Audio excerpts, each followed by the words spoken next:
So today, listeners, we have the pleasure of having Susan Young, the official blog post writer for Sewover50, and earlier this year, Susan was involved in the actual meetup of the Sewover50 group in the UK. Is that right, Susan?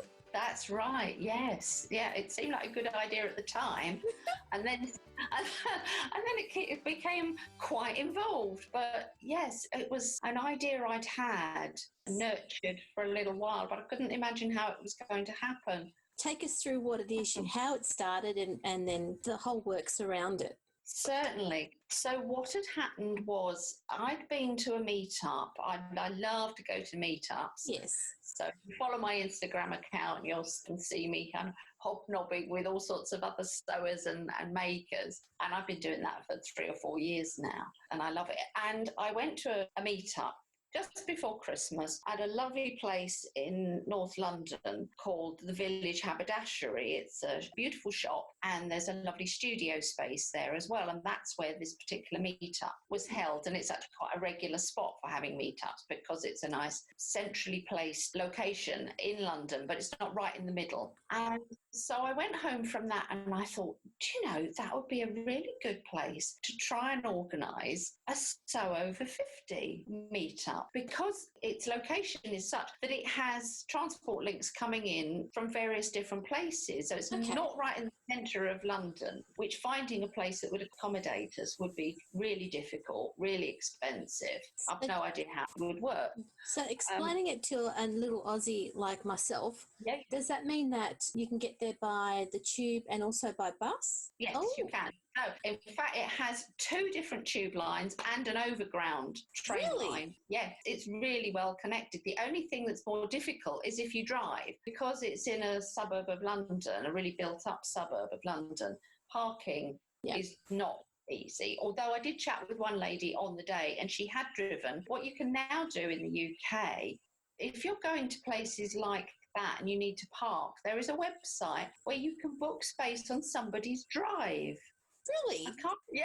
In their drive? That's right. So because it works very well. If you're going to football matches, a lot of the stadiums in London are in areas where you can't park, you can't drive. So the enterprising locals who have space that a car could be parked, they are renting out their drives for an hour, a couple of hours, the whole day, whatever. So that is a possibility. That is innovative. We should be doing that here in Sydney, I think. Yes, why not? Why not? I can't remember the name of the blinking website, though, but it's bookmydriveway or something.com it's called, because I knew of it because of my husband and my daughter like to go to football matches, and while they were rebuilding the Tottenham Hotspur ground, that people were driving and parking their cars on other people's spaces and then going to the tube. That's how that one worked. But that's why I decided that the Village Haberdashery would be perfect. Yes. Because it's got all these connections with the train, and then it's about a minute and a half walk from any one of those stations. So it's fantastic.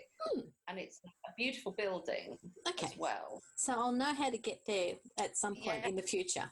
Okay, good. Yes, I do hope you'll be back here at some point. Me too. To be able to go. Because it's a shop as well as having the studio space, you know, I knew that if the chatting wasn't going very well, then there would be the chance for people to just spread out into the shop and have a look at the beautiful fabrics and yarn and haberdashery and things that she sells, her patterns and things too. Yeah. So first of all, I put the idea to Judith because Sewover50 is her baby. Yes. So I didn't want to just go in there and say, I'm going to organise the first meetup.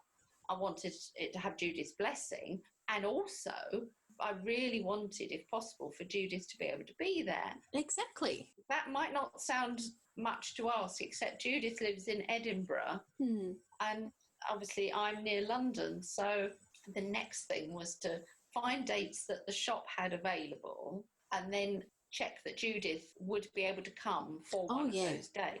Yes. So there was all of that to do, first of all. And eventually we settled on the 22nd of February. Judith could do that. She was able to come down and be there and co-host with me. So then really I just got on with contacting as many people as I could. I was doing this all sort of behind the scenes initially. I didn't want to put any big announcements out there until I knew we got some interest. I had this slightly mad idea that I would do a charity raffle. Okay. So to get some prizes. So I contacted loads of people who I've got to know over the last 2 or 3 years. And I have to say, I was so touched with how generous everybody was. I had just one decline of giving a surprise, and I'm not going to give that person airspace. No. That's their loss. But everybody was so generous with their offers of prizes. So there was patterns, there was fabric, there was little pieces of equipment, there was gift vouchers to spend. That's so supportive, isn't it? It was fantastic. And I just think that was an indication of how far we've come with Sewover50. This is now 18 months since it started. Yes, that's right. And I felt that was an absolute vindication of how well known it's become, that all these wonderful prizes were offered. My first prize was a Pfaff sewing machine, brand new Pfaff sewing machine. So that is a huge prize.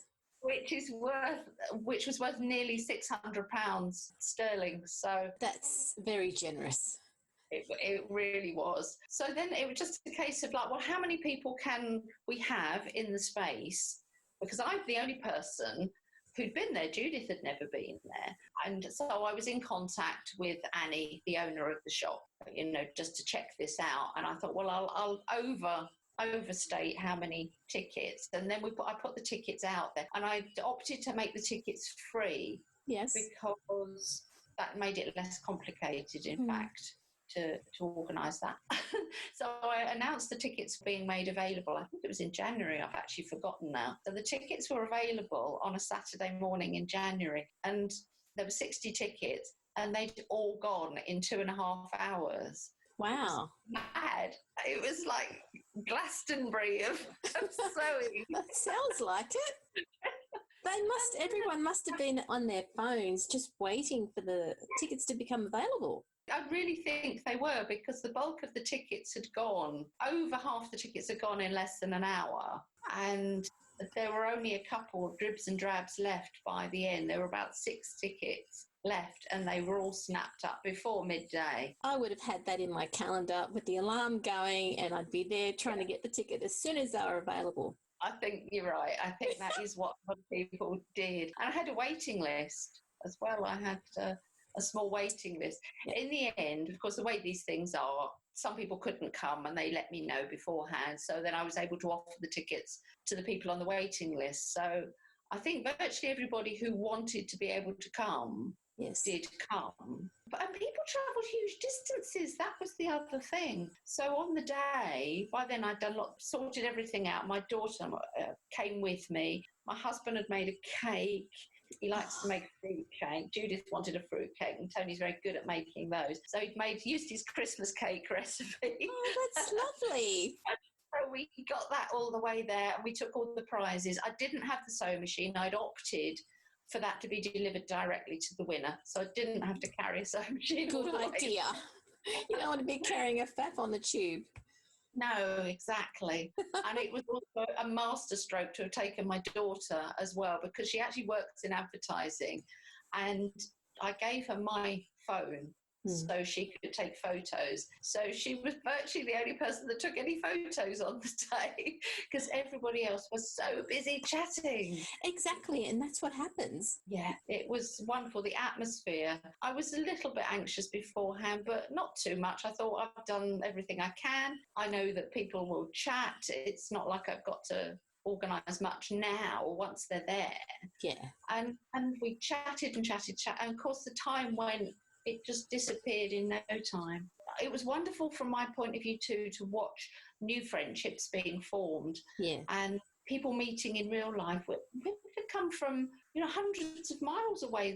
It was a really big deal for some people, because they travelled on the train long distances on their own for the first time potentially in their life, and they'd come for an event to talk about sewing. I mean, how amazing is that? They'd really pushed themselves because they felt so passionately, so strongly to want to be there. And that was a really wonderful thing. Absolutely loved it. And then it was over. I couldn't believe it was over. So I really hope there'll be another one. Who knows at this point? Yeah.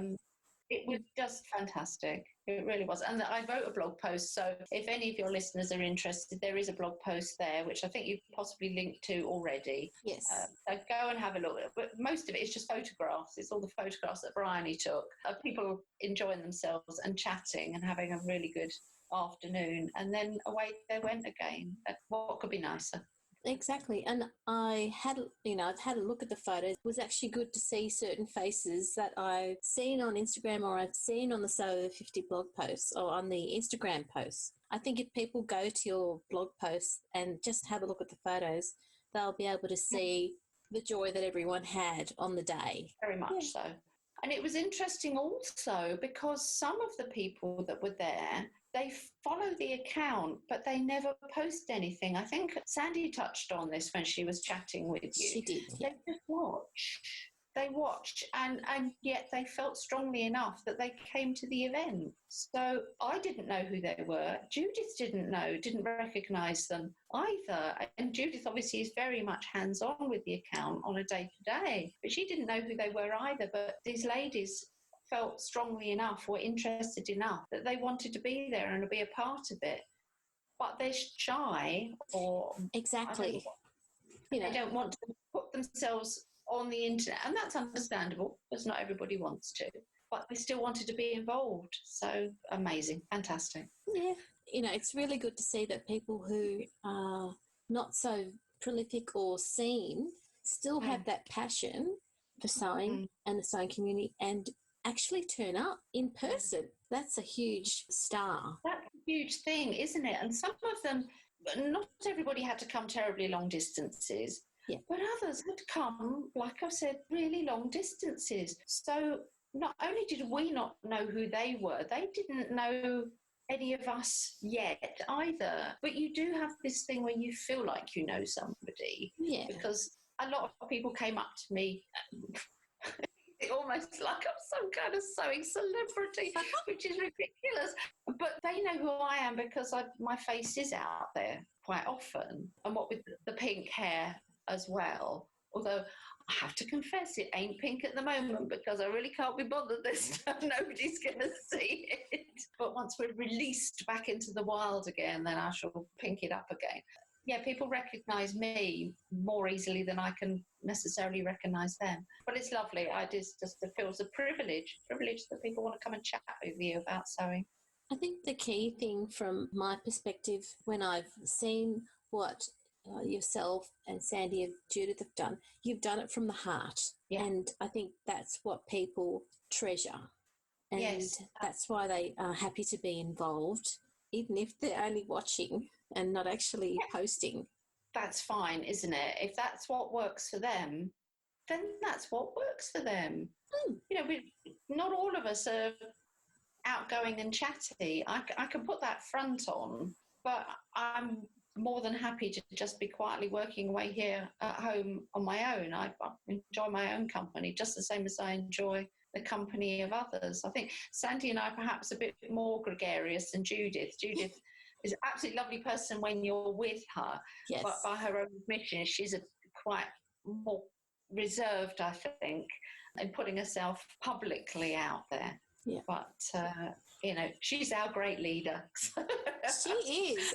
Look, the three of you are a fabulous team, and with your support teams now, I think you're only just going to get better at what you're doing, have more influence, bring joy to people who are part of the Sewover50 group. So thank you. Oh, you're very welcome. It's lovely to have people like you on board as well. You're welcome. Thanks again for your time, Susan. No problem. I've enjoyed it. It's nice to have somebody to chat to. Anytime. Thank you again to our loyal listeners, our Sewover50 listeners, and any new listeners who are happy to listen to our daily podcast to help keep their sojo going while we're staying at home and staying safe. I hope you've enjoyed listening to the lovely Susan Young of Susan Young Sewing and the official blog writer of Sewover50. Enjoy your day and come back tomorrow.